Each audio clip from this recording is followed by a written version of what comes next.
debate franco e aberto sobre os mais diversos assuntos à luz do direito. Está no ar Reflexões, com André Ramos Tavares e Gisele Reis, que recebem hoje os professores Alessandra Gotti e Gustavo Ferreira Santos.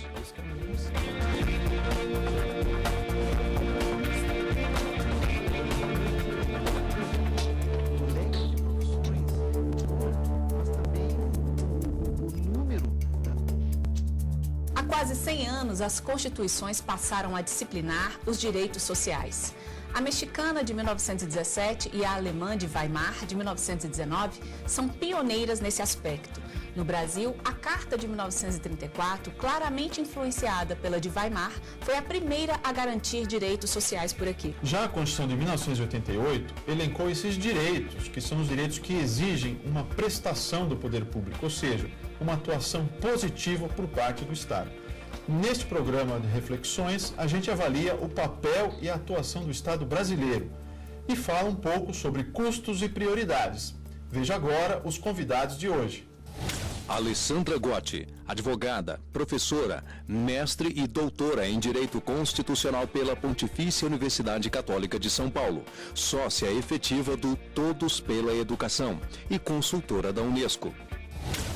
Gustavo Ferreira Santos, professor, mestre em Direito Constitucional pela Universidade Federal de Santa Catarina, doutor em Direito Constitucional pela Universidade Federal de Pernambuco e pós-doutor pela Universidade de Valência, na Espanha.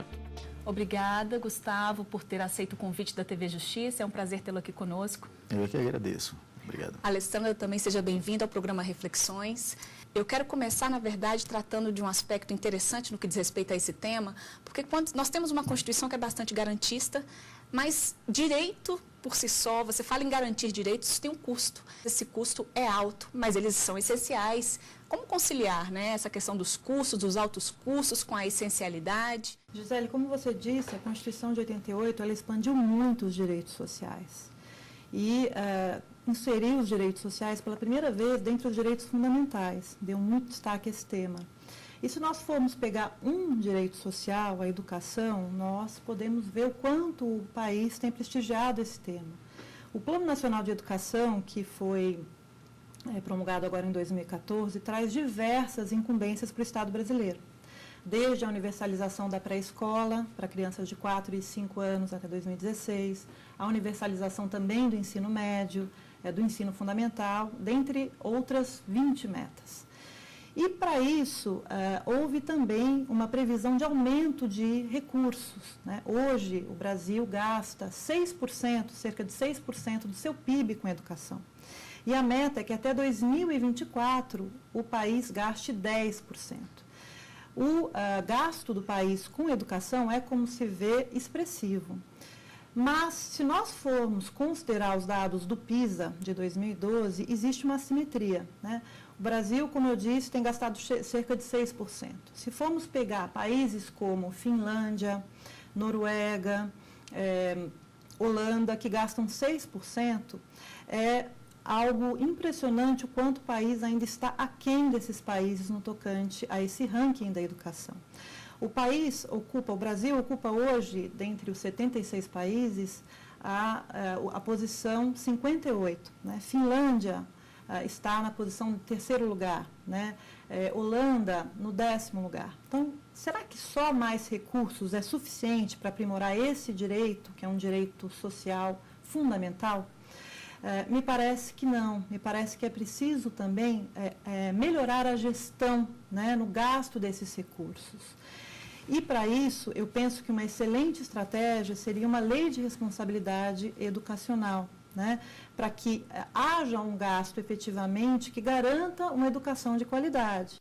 É importante a questão educacional sempre, né, mesmo em tempos de crise ou de dificuldade financeira e econômica, até porque, mais do que se tratar de um mero gasto, né, ou de um custo, né, a gente está falando, na verdade, de investimento no país, investimento no futuro. Claro que a gestão da educação, né, como a Alessandra coloca, a gestão dos recursos é um ponto importante, muitas vezes ele acaba gerando uma dificuldade na ponta, na própria execução de um orçamento que já é por si um orçamento deficitário ou difícil de ser obtido, né?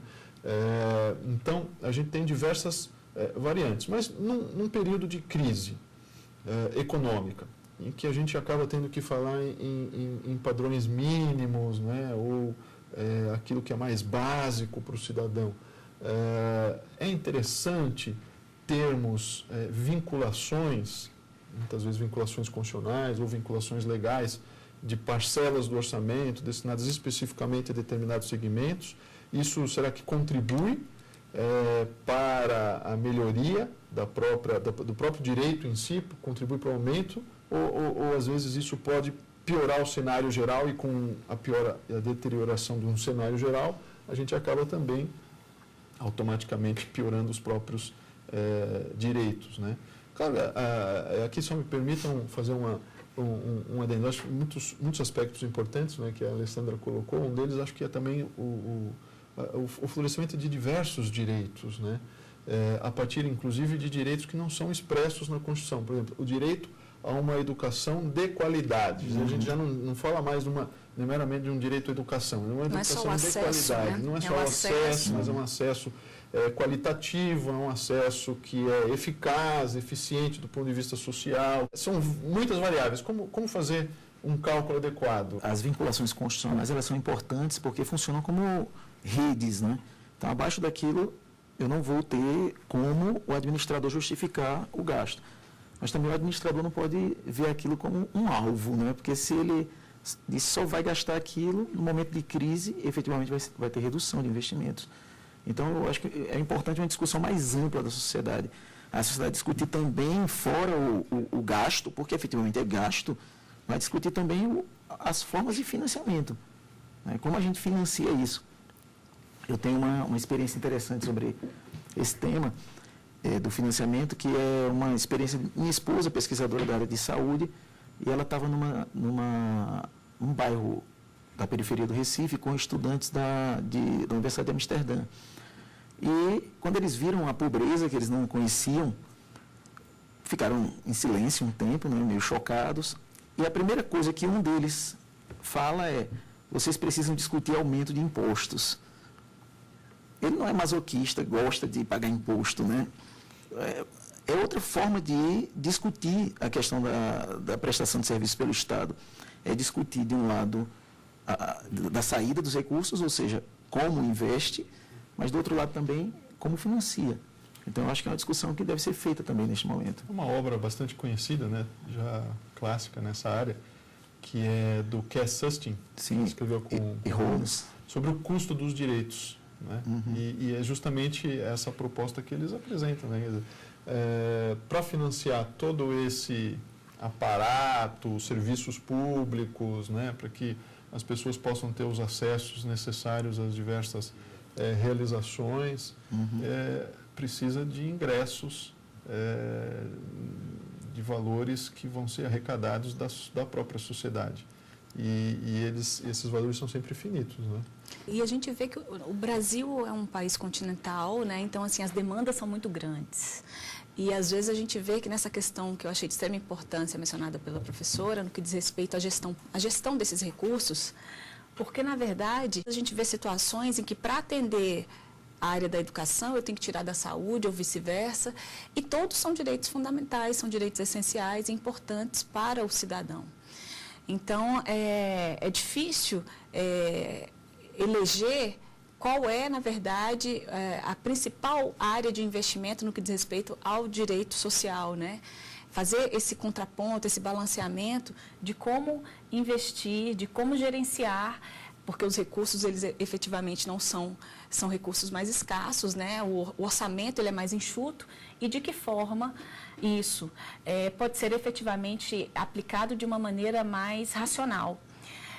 Um outro ponto que eu acho que valeria, de repente, a pena a gente mencionar também no que diz respeito ao ingresso desses recursos, é até no que diz respeito àquelas parcerias público-privadas, né? Porque, querendo ou não, existe a possibilidade de se chegar muito mais próximo do cidadão a partir de parcerias, né? Quando o Estado ele não tem condições de ser tão eficiente na prestação daquilo que é essencial, de chamar, então, a contribuição de outros que possam efetivamente atuar em conjunto, né? Numa parceria, numa coautuação, para atingir efetivamente um direito social, um direito fundamental de extrema importância.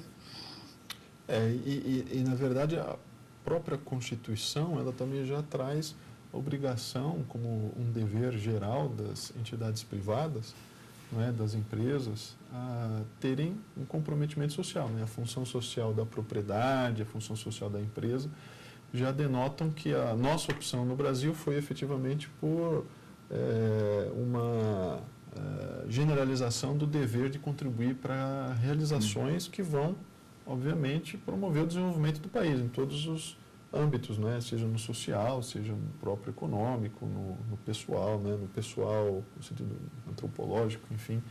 Então, já há também um dever que talvez a gente precise especificar mais por leis, né? Talvez haja uma possibilidade de convergir aqui com leis, né, que promovam o agrupamento de interesses comuns do setor privado com o setor público, inclusive com universidades, né? Inclusive também, especialmente na área da inovação, né? Para que então a gente possa avançar em todos os segmentos, né, Gisele? Sim, eu concordo, professor André. Nós vamos ter que parar a nossa discussão a respeito desse tema. A gente vai para o intervalo e volta no instante e para continuar esse debate sobre direitos sociais.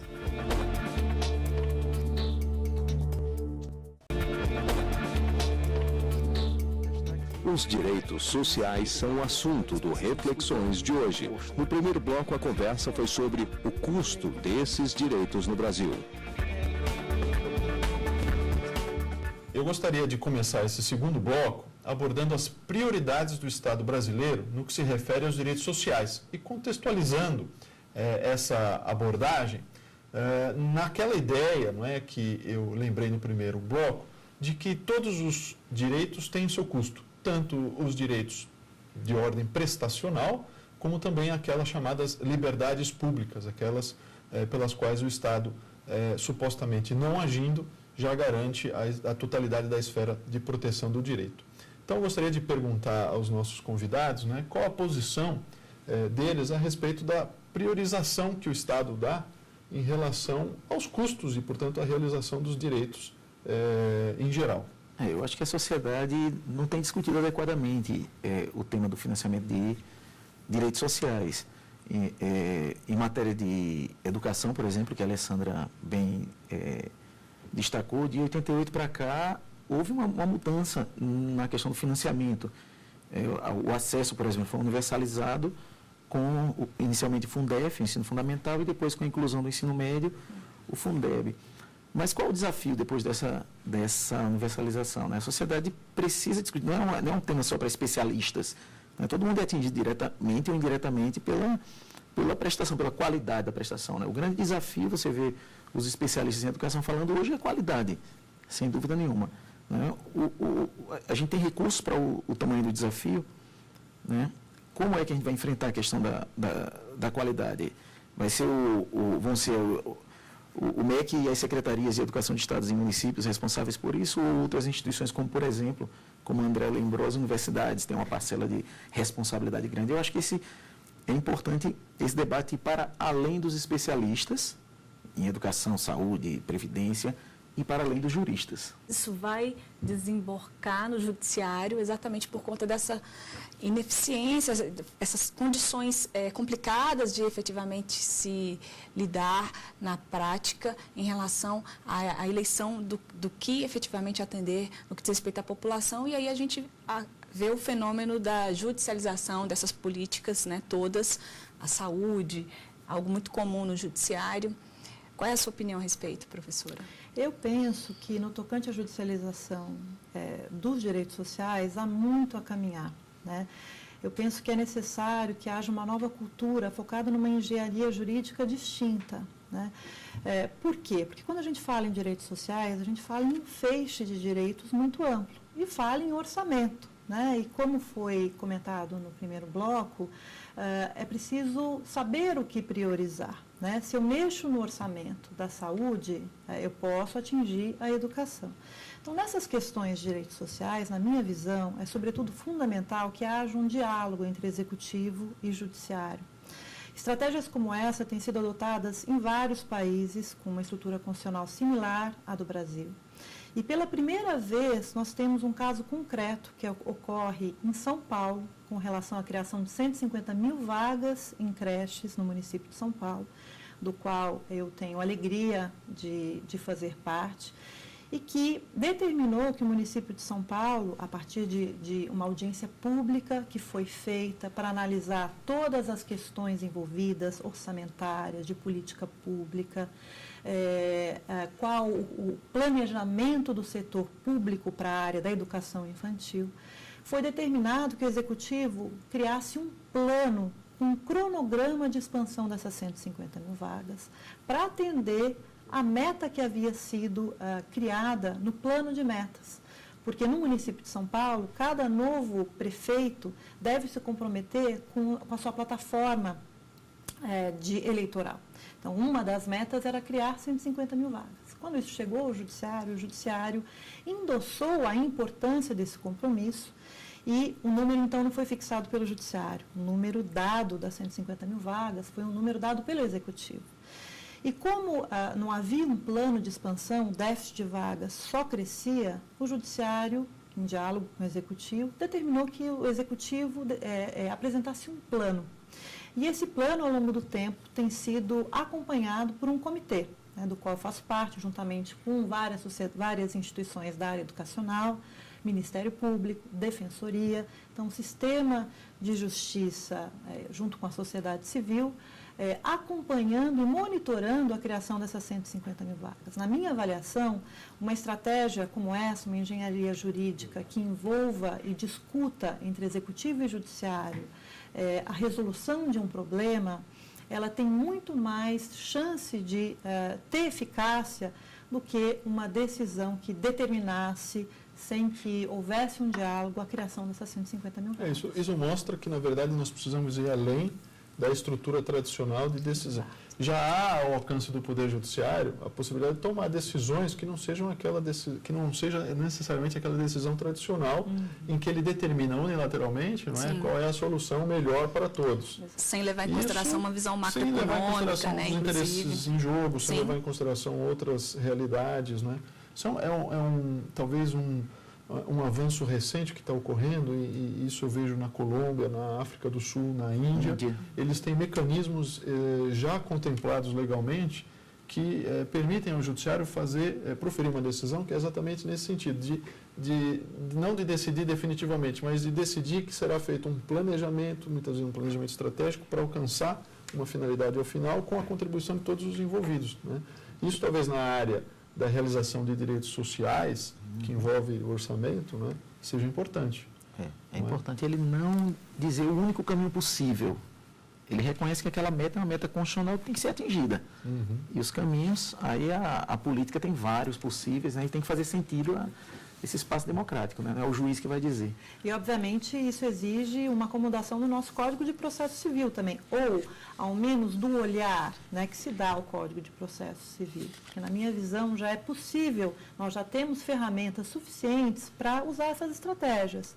Mas é necessário criar uma cultura jurídica que dê visibilidade para essas estratégias, que endossem essas estratégias e que, de fato, a pratiquem. Nós temos um projeto de lei tramitando para discutir a judicialização de políticas públicas, que foi elaborado pelo professor Cazu e pela professora Ada Pellegrini, que discute essas estratégias, que são estratégias de uma implementação dialógica, né? Sempre judiciário e executivo dialogando, com a participação também da sociedade no acompanhamento dessas metas. Era exatamente nesse ponto que eu queria, na verdade, ampliar o nosso debate, para perguntar de que forma que essa sociedade pode efetivamente fiscalizar ou interferir, né, na adoção dessas políticas específicas no que diz respeito aos direitos sociais. A gente precisa de mais espaços, talvez, dentro da administração pública. Eu acho que eles são insuficientes hoje para que a sociedade civil fale. não é? A gente tem em algumas áreas, alguns conselhos, saúde é uma área com bastante dialógica, né, com conselhos municipais e estaduais, mas acho que ainda é insuficiente essa estrutura. E tem áreas que você não tem praticamente participação, diálogo. Então, a gente precisa criar novos espaços dentro da administração para a participação da sociedade civil. Espaços de discussão mesmo, né? De discussão dos interesses que estão em jogo naquele tema. Né? Então, não necessariamente de uma inclusão maciça de pessoas, porque esse é o processo eleitoral que vai, Sim. obviamente, levar às decisões eleitorais.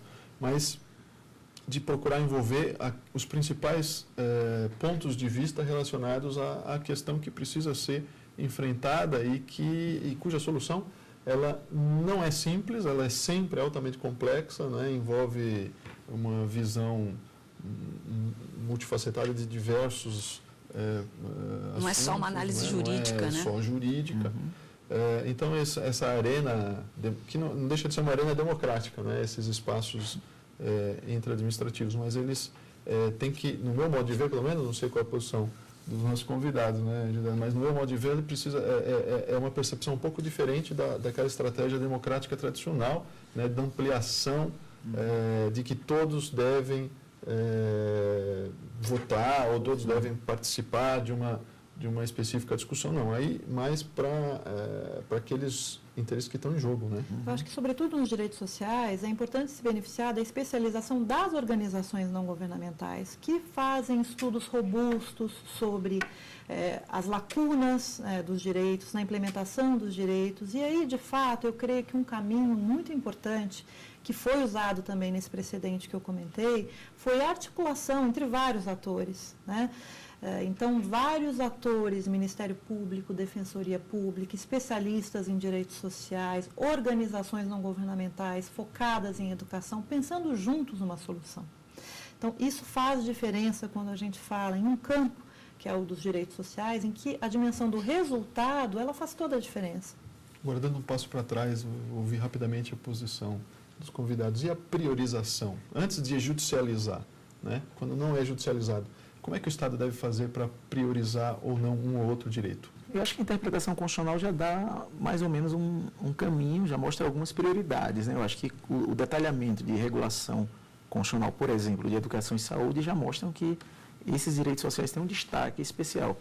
Tanto é assim que são direitos que nós temos mínimos garantidos orçamentários, né?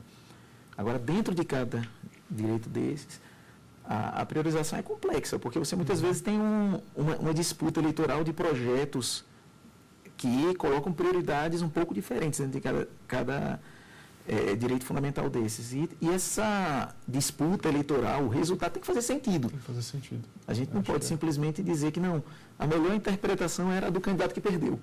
Na verdade, um prefeito. Claro. Foi eleito um prefeito que achava que na educação a prioridade era, por exemplo, colocar transporte escolar para universalizar o acesso nesse caminho. E o outro dizia que não, que era melhor construir escolas em cada comunidade. Ganhou o que dizia que ia colocar transporte escolar. Eu não tenho como dizer que a interpretação adequada da Constituição era colocar novas escolas, na verdade. Ou seja, a plataforma político-partidária é importante também para a gente ter uma orientação um pouco menos arbitrária do próprio Estado, não é isso? Sem dúvida, até porque foi eleito democraticamente, mas nós não podemos esquecer também que a Constituição traz guias para o administrador, e não só a Constituição, mas um outro ferramental igualmente importante, que muitas vezes nós nos esquecemos, os tratados internacionais ratificados pelo país, e que hoje, na posição do STF, tem status infraconstitucional, mas supralegal. Então, são normas que devem ser consideradas. E os tratados que o Brasil ratificou em termos de direitos sociais, eles exigem que haja uma implementação progressiva dos direitos sociais e que, ao menos, o núcleo mínimo de cada direito social seja disponibilizado. Então, uma educação básica, uma saúde básica, moradia, em todos esses direitos... E aí sem priorização, né? Para o mínimo de cada um, né? Para fazer essa priorização, isso seria necessário um planejamento com um diagnóstico muito exato do ponto que estamos e de onde queremos chegar, para que essa priorização seja feita de forma racional. Né? Sem esse diagnóstico, não é possível avançar. O tema é bastante interessante, também muito complexo, mas o nosso Reflexões de hoje termina aqui. Nós discutimos o custo dos direitos sociais no Brasil. Muito obrigada, Alessandra, muito obrigada, Gustavo, e até a próxima. Você que está em casa pode rever este programa aqui mesmo na TV Justiça, em horários alternativos ou no nosso site, que é tvjustiça.jus.br. Muito obrigada pela companhia e até o próximo Reflexões.